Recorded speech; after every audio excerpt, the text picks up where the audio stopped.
खुशी का दिन रहा है और पिछले 2 साल से क्योंकि कोरोना का भय था, हम कोई प्रोग्राम इस अवसर पर नहीं कर पाए थे। इस साल करने का मन था, लेकिन यहाँ के कुछ युवाओं ने मुझसे ये आग्रह किया कि एक कबड्डी का गेम जो सिकरी में होना था, वहाँ हीरा राम जी के देहांत की वजह से उस प्रोग्राम को स्थगित करना पड़ा। इसलिए वो चाहते हैं कि इस दिन ये प्रोग्राम हम बालोतरा में करें। हमने सहर्ष उसको स्वीकार कर लिया और आज 3 दिन के खेल के बाद में ये प्रोग्राम हमारे सामने है। तो खिलाड़ियों, कोई खेल तो होता है, कोई फर्स्ट आता है, कोई सेकंड आता है, कोई थर्ड आता है और कभी हार भी जाता है। तो खेल का तो यही नियम है।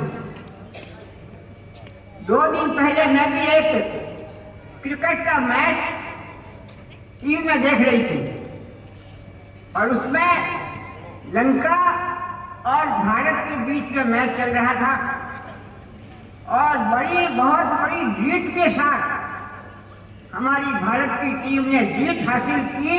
इसलिए निश्चित रूप से हमको भी बहुत खुशी है। बंधुओं, आपको भी इस खेल खिलाड़ी के प्रोग्राम में इसी बात को समझना चाहिए कि कोई जीतेगा कोई हारेगा, लेकिन हमारे प्रयास निरंतर चालू रहने चाहिए। यहाँ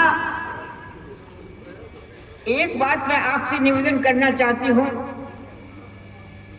कि जो प्रोग्राम हम करते रहे हैं, उस प्रोग्राम का कुछ बड़ा हिस्सा हमने स्थगित किया था और आज हमारे वीर त्यागी विकास समिति संस्थान के सदस्यों ने यह आग्रह किया, इस मौके पर हम उन सभी बच्चों को जिन्होंने 80% से ज्यादा नंबर हासिल किए, उनके शुल्क का पैसा लौटाया जाए।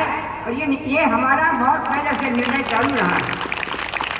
बहुत अच्छी बात है कि हमने इस काम को भी अपना पूरा कर लिया।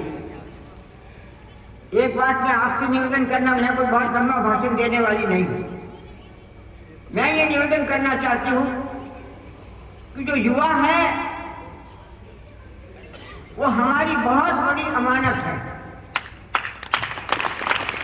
हमारे देश और समाज की रीढ़ है। हम जानते हैं कि रीढ़ क्या होती है।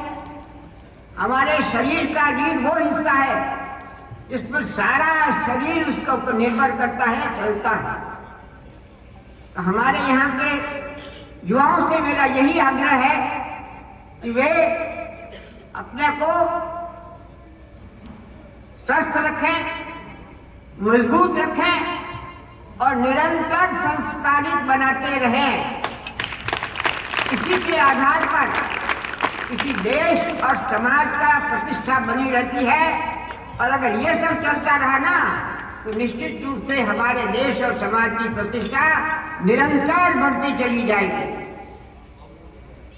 मैं बालकों आपसे यही आग्रह करना चाहती हूँ, यह संस्थान जो हमने स्थापित किया, उसके पीछे समय समय पर जैसी आवश्यकता इस क्षेत्र की रही, उसी के हिसाब से हम यहाँ के कार्यक्रम को चलाते रहे। सबसे पहले एक धर्मशाला के रूप में बनाया। कारण बहुत स्पष्ट था कि यहाँ जाट समाज के केवल 2 घर थे और यहाँ की अनाज मंडी थी, वो यहाँ बालोतरा में थी।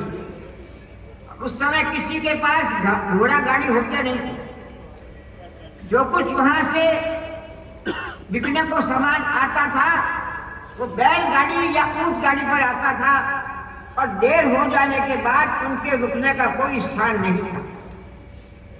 तो एक बार मेरे पिताजी ने ये मुझे सलाह दी थी कि तू वहां से एमएलए बनती है तुझे लोग मदद करते हैं, तूने वहां के लोगों के लिए क्या किया? तब मेरे मन में आया कि सबसे पहले हमारा कर्तव्य ये है कि बाहर से किसान अनाज लेकर आए, उनके ठहरने की कोई व्यवस्था होनी चाहिए। और इसी के क्रम में इस जमीन को हमने लिया, सभी भाइयों से मदद लेकर के, और उस समय पड़ी रही। उसके बाद में हमने एक धर्मशाला बनाई थी, लेकिन उसके बाद में निरंतर हमारे यहाँ आबादी बढ़ती गई। हमारे लोग भी बाहर से, गांव से यहाँ आते रहे, रंगाई छपाई का काम चलता रहा। तब हमारे दिमाग में आई कि अब ये ठहरने की कोई खास बात नहीं है, बच्चों के पढ़ने के लिए कोई व्यवस्था होनी चाहिए, क्योंकि लड़के यहाँ पढ़ने आते हैं। और फिर देखा कि यहाँ काम धंधा बढ़ने लग गया, तो लड़कों ने पढ़ाई छोड़ दी और उस रंगाई छपाई की मजदूरी में लग गए। लड़कों का हॉस्टल बनाया। लड़कों का हॉस्टल बनाने के बाद में ये बात हमारे सामने आई कि लड़कियां कहाँ जाएंगी? लड़के तो फिर भी कहीं आ जाकर पढ़ सकते हैं, लेकिन लड़कियों की पढ़ाई तो जो ही स्कूल आया बंद हो जाती। तो लड़कियों के लिए छात्रावास बनाया, और ये बनाते बनाते तो निश्चित रूप से हमें खूब सहयोग मिला, खूब सहयोग मिला, और सरकार का भी इसमें योगदान रहा। इसलिए हम तो बहुत खुश हैं कि ये संस्थान निरंतर प्रगति करता रहे। लेकिन ये प्रगति इसी शर्त पर होगी कि हम इसको हमेशा नवाचार देते रहें। जैसी आवश्यकता हो उसके हिसाब से यहाँ के बच्चों को पढ़ाई की सुविधा मिलनी चाहिए। और आज मैं और हमारी टीम इस बात से बहुत संतुष्ट और प्रसन्न है कि इतने वर्षों के बाद भी किसी तरह की अनियमितता या कोई गलत काम इस संस्थान के सदस्यों ने न किया, न कुछ भी हुआ। मेरा तो आज भी यही आग्रह है कि न जाने मेरी उम्र कितनी समय रहे, लेकिन आज भी अगर मेरे जीवन में कोई काम करने का ध्येय है तो केवल और केवल ये भी तेजा विकास समिति का संस्थान है। जहाँ तक मेरे में ज्ञान है और काम है, मैं इसके साथ जुड़ी रहूंगी, तो यथासंभव इसको कुछ न कुछ आगे बढ़ाने का प्रयास हम करते रहेंगे। और आज आप सबसे मेरा यही आग्रह और निवेदन है कि इस काम में हमारा सहयोग दें और समाज में सुधार की बात करते रहें, संस्कारों की बात करते रहें।